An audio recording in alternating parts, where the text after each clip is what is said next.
E os números da pandemia aqui no Brasil são preocupantes. O Brasil registrou aí um número que é recorde mundial. 54.700 infectados foi a divulgação da OMS nesse domingo. Mas tem explicações, né? São números represados e esse número de apenas um dia representa o represamento de vários dias, né? De exames que aguardavam resultados ou então a contabilização do sistema. Essa é a explicação para tantos casos. Mas, de qualquer maneira, o Brasil hoje, depois dos Estados Unidos, é um país que no mundo apresenta o maior número de casos. O maior registro em 24 horas antes desse que aponta o Brasil como recordista tinha acontecido nos Estados Unidos na última semana do mês de abril, 38 mil novos casos. O Brasil contabilizou então, de uma vez só, nesse domingo, 54.700 infectados.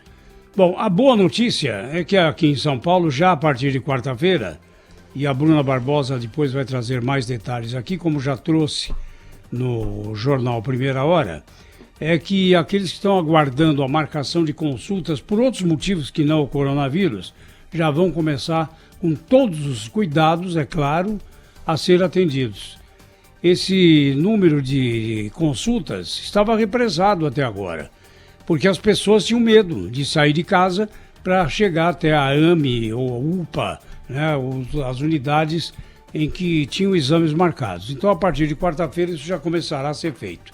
A preocupação fica quanto ao pico dessa pandemia. Não vamos nos esquecer que nós já estamos nessa aí há 3 meses. Desde o dia 20 de março é que começou a quarentena, as medidas de isolamento social.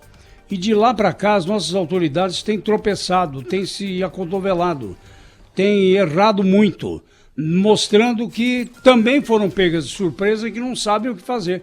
Essa que é a verdade. Porque o cálculo é que nessa altura aqui, 3 meses depois, nós já estivéssemos na curva descendente da pandemia, o que não aconteceu. E a economia, então, padece e é uma grande preocupação. Mas hoje um fato positivo vai ocorrer a partir do meio-dia em Brasília. A Bandeirantes acena com esperança de futuro, inaugurando um novo canal, um canal especializado no agronegócio, o canal Agro Mais, do qual falaremos ao longo do programa. Por enquanto, é isso. Bom dia, Thaís Freitas. Bom dia, José Paulo de Andrade, companheiros de bancada, ouvintes do Jornal Gente, conosco aqui na Rádio Bandeirantes. É uma boa notícia e o agronegócio, não é, Zé Paulo, que tem conseguido manter um bom desempenho, apesar de todas as dificuldades, mantém esse bom desempenho por conta própria. Não é graças à ajuda, graças a planejamento, graças à ação de governo. Estou colocando isso, Zé, porque eu queria hoje começar aqui retomando uma pergunta que você fez na sexta-feira para o deputado Bibo Nunes, que foi o deputado que a gente ouviu aqui falando em nome dos apoiadores do governo Bolsonaro sobre a questão da prisão do Queiroz, né? Aliás, só um parênteses, foi difícil achar quem quisesse falar, não é? A nossa produção aqui tentou diversas possibilidades e aparentemente as pessoas estavam muito ocupadas na sexta-feira de manhã, ninguém estava querendo falar na defesa do presidente Jair Bolsonaro. Mas é claro, né? Essa é uma questão particular ali do senador Flávio Bolsonaro, do ex-assessor dele, não tem porque ninguém colocar essa questão no próprio colo. Mas, fechando parênteses, o que o Zé Paulo perguntou para o deputado Bibo Nunes foi a pergunta mais básica e elementar de todas, né? E que, se houvesse clareza, não precisaria ser perguntada. Deputado, qual é o projeto de país que vocês têm? E aí o deputado respondeu o seguinte: olha, o nosso projeto é não ter corrupção, porque até agora, em quase dois anos de governo, 2 anos, é isso, né? Estou meio perdida aqui no tempo. Não houve nenhum caso, nenhum escândalo, aí se você comparar com os governos do PT, blá, blá, blá, blá, blá, blá, blá, blá, blá, então é isso.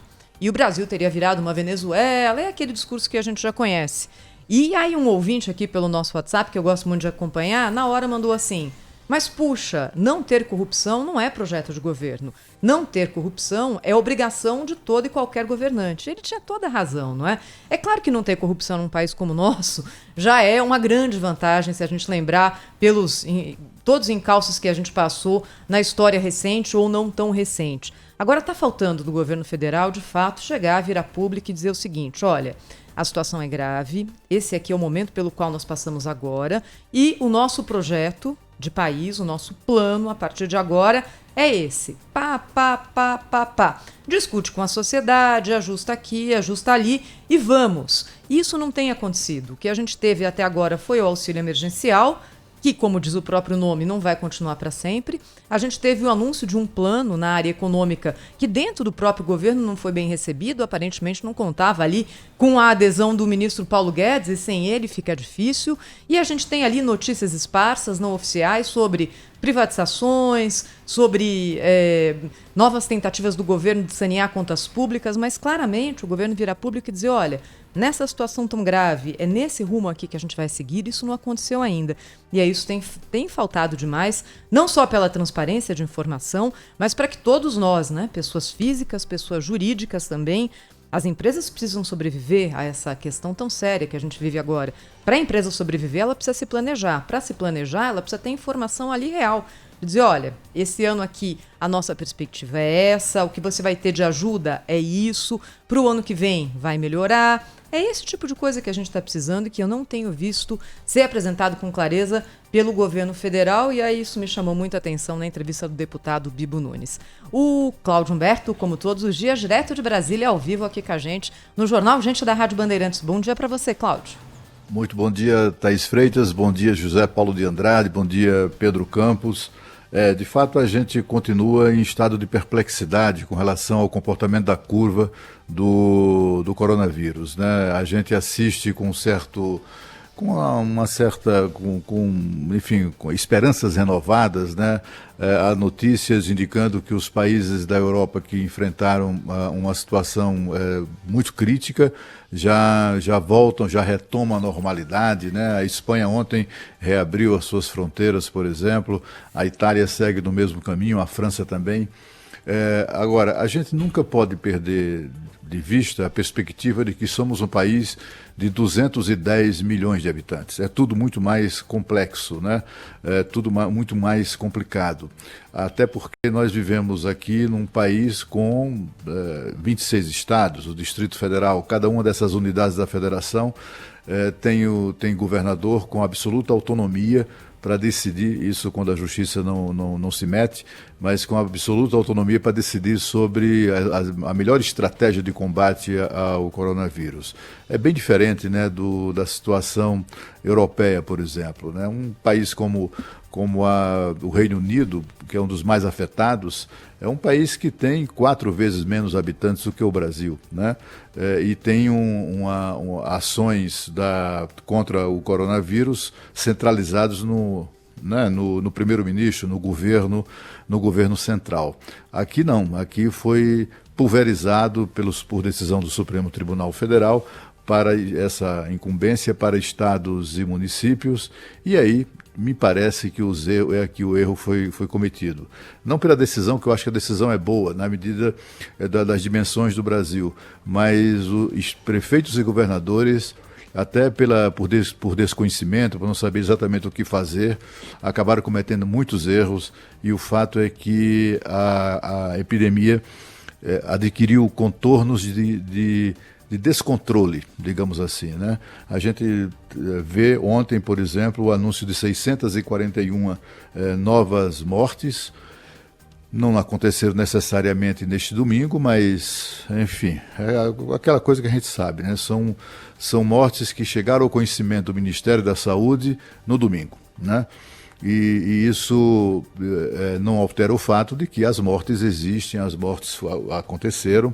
A gente pode levar em conta vários fatores, como, por exemplo, a subnotificação de infectados, mas os mortos não tem como, né? Os mortos são uma coisa bem concreta. Eu acho que esse é o número mais importante, é o número de mortos, é o comportamento dessa curva de óbitos. Mas, de qualquer maneira, os governantes no Brasil, as autoridades de uma maneira geral, continuam devendo explicações e devendo, sobretudo, um comportamento efetivamente preocupado com isso. O que a gente assiste é poder judiciário tratando de temas que talvez não fosse o caso agora. O Poder Legislativo também, os caras estão discutindo mudanças do Código de Trânsito. O Brasil sendo com 50 e tantos mil mortos e eles discutindo o Código de Trânsito, né? Sem contar o Poder Executivo também perdido em declarações e provocações e crises. É uma tristeza que a gente está vivendo, mas o que esperamos mesmo é que o vírus cumpra o seu ciclo natural e comece a declinar, porque se for depender das nossas autoridades, estamos ferrados.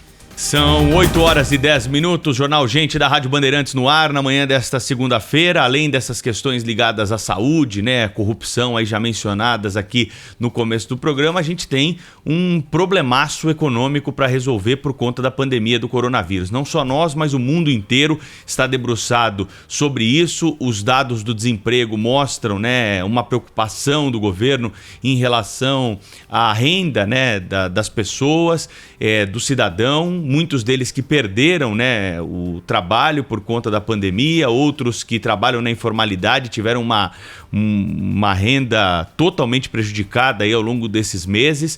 E é por isso que a gente precisa cobrar sempre aqui, e a cada semana que se inicia, uma nova esperança de um debate sobre reformas administrativas no país, né? Esse debate ele já foi mais intenso no início da pandemia, depois parece que a questão se acomodou, ficou escondida, e é preciso lembrar os nossos ordenadores de despesas, né, como diz a Constituição Federal, como diz a nossa legislação, que eles têm uma responsabilidade com o país. Afinal de contas, a arrecadação está caindo, a gente vê isso nos dados que são divulgados, por exemplo, pelos principais estados da federação, que auxiliam, né, o governo federal com muitos recursos para manter essa máquina inchada, grande, né, e muitas vezes obsoleta, e de vez em quando a gente vê bons e maus exemplos ao longo dessa caminhada e dessa tentativa. O bom exemplo vem da Câmara Municipal de São Paulo, que retoma hoje um projeto de reforma administrativa. Já foi votado em primeira votação antes da pandemia, e agora, mais do que nunca, a necessidade de se apreciar.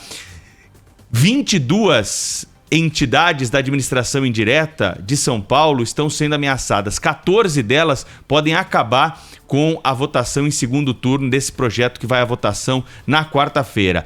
E esse projeto também prevê a extinção de 400 cargos em comissão. É claro que entre a primeira e a segunda votação há muita negociação, há muito lobby do serviço público, mas esses não são servidores concursados. Então, tem-se aí uma expectativa importante. Empresas como a Ilume, Anlurb, São Paulo Turismo podem ser extintas aqui em São Paulo. E aí os contratos serão administrados por outras esferas do poder municipal.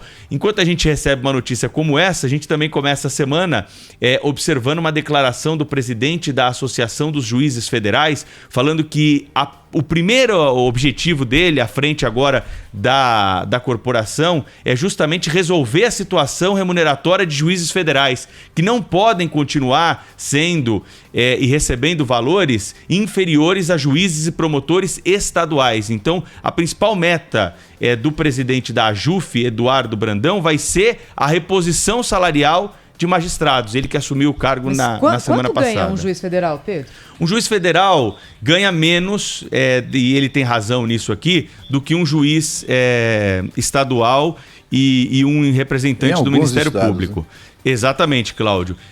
Mas isso, em relação aos estados, isso agora está sendo padronizado. Um salário aí de um juiz estadual, né, de um desembargador estadual, chega aí à casa dos R$33 mil.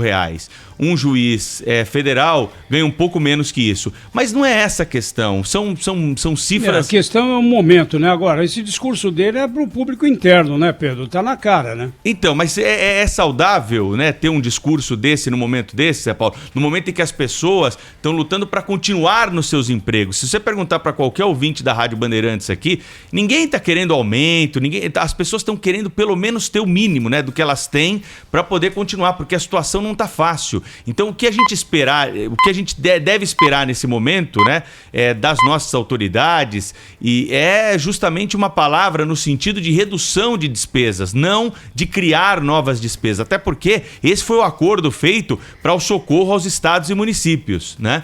E por isso a gente vê um conflito com a realidade nesse tipo de declaração.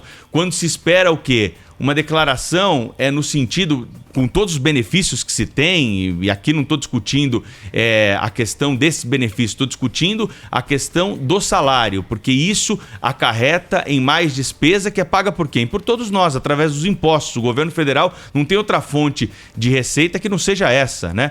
E é preciso observar a situação, né, do momento. Se eles não estão tendo a remuneração que desejam, se não estão tendo o reajuste que desejam, é por conta da situação do país, é por conta da situação mundial. Nós estamos vivendo a pior pandemia do século, né? E isso, claro, tem reflexo na nossa economia. Então, na contramão total do que se espera, vem essa declaração que a gente tem de repudiar e colocar aqui o rumo da discussão no caminho certo, né, Cláudio? Que é justamente o de redução de despesas, redução de custo da máquina pública. Exatamente. Bonito seria o novo presidente da AJUF, né, vir a público dizer que vai discutir com a sua classe, né, com juízes federais, a parcela de sacrifício que eles pretendiam dar nesse combate ao coronavírus, né? No setor privado, que sustenta essa bagaceira toda, né? Muita gente, milhões de brasileiros que perderam o emprego, né? Há no setor privado milhões de brasileiros que tiveram seus salários reduzidos em até 70% em alguns casos, né? Há no setor privado, centenas, milhares de empresas que estão quebrando, né, por não conseguirem se sustentar. E esses folgados do setor público não estão nem aí para isso. Quer dizer, em vez do cara vir aqui e dizer, olha, assumimos a AJUF, temos que dar a nossa parcela de sacrifício, vamos propor a extinção do auxílio moradia, vamos propor a extinção do auxílio creche, auxílio babá, biênio, triênio, quinquênio, decênio. Vamos discutir aqui de que maneira podemos contribuir com isso. Mas não, eles só querem tirar mais, né? E não é só a questão lá dos juízes federais. A pelegada do setor público vive fazendo isso o tempo todo, procurando, caçando a melhor maneira de arrancar mais dinheiro ainda do trabalhador e do empresário do setor privado que estão quebrados e estão à míngua.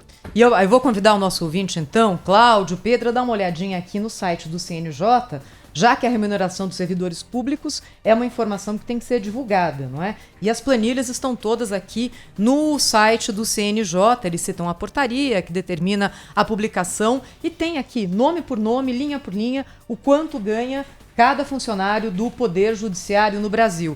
E aí eu cliquei aqui no TRF da primeira região, só de uma forma aleatória, e comecei a dar uma olhada. E basicamente o que a gente vê aqui é o seguinte, no caso dos magistrados, boa parte deles tem ali a remuneração básica na casa dos R$30 mil, 30, 28, 31, e o que acontece é o seguinte, tem direitos pessoais, indenizações, direitos eventuais, então de forma geral, é só o nosso ouvinte dar uma olhada aqui, CNJ Jus BR. Quase ninguém, tirou menos mensalmente nos últimos anos, já que esse dado aqui é desde 2017, menos do que 40, 50, 60. Tem gente aqui com total de rendimentos 80, 90.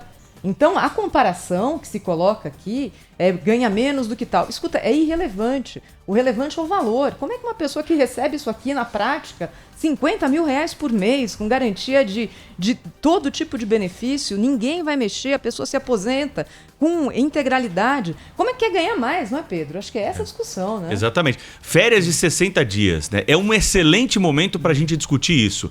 Por que os magistrados do Brasil são os únicos profissionais que têm direito a 60 dias de férias por ano? O que justifica esse valor? O que acontece, o ouvinte da Rádio Bandeirantes sabe, ninguém tira 60 dias de férias por ano. Eles vendem essas férias e isso acaba sendo incorporado nesses valores que estão sendo trazidos pela Thaís em vencimentos que são recebidos aí pelos magistrados. Então, e não deixa de ser uma imoralidade, né? Você fala, totalmente. Não, mas é legal. Sim, é legal, mas não é moral. Mas é o momento de discutir isso, né, Zé Paulo? É o momento da gente discutir esses privilégios. Por que ter 60 dias de férias por ano, né? O que justifica né, esse valor. Foi algo que foi colocado aí para os magistrados e que está na hora da gente começar a reduzir, porque o país não vai aguentar pagar essa conta. E a gente precisa ter uma discussão séria sobre esse tipo de desigualdade no Brasil. Mas eles não estão nem aí, Pedro. Eles não estão nem aí.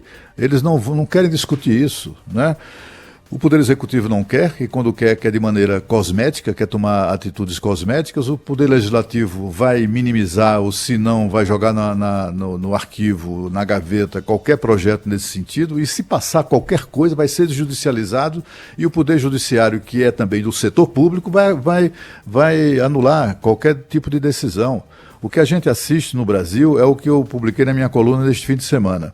Você sabe que há uma decisão do Tribunal Regional Federal da 5ª Região, que é lá do Recife, que obriga o governo federal, veja bem, é um grupo de vários pelegos do movimento sindical de servidores públicos, de várias categorias, foram lá ao Tribunal Regional Federal da 5ª Região, não sei porquê, poderiam ter ido na primeira, né, na segunda, na terceira, não, foram lá em Pernambuco, entraram com ação para obrigar o governo a continuar pagando na quarentena aos servidores públicos que estão em casa coisas como adicional de periculosidade, adicional noturno, assim, sabe, uma série de adicionais que são estabelecidos por lei, enfim, são questões próprias da natureza do cargo exercido.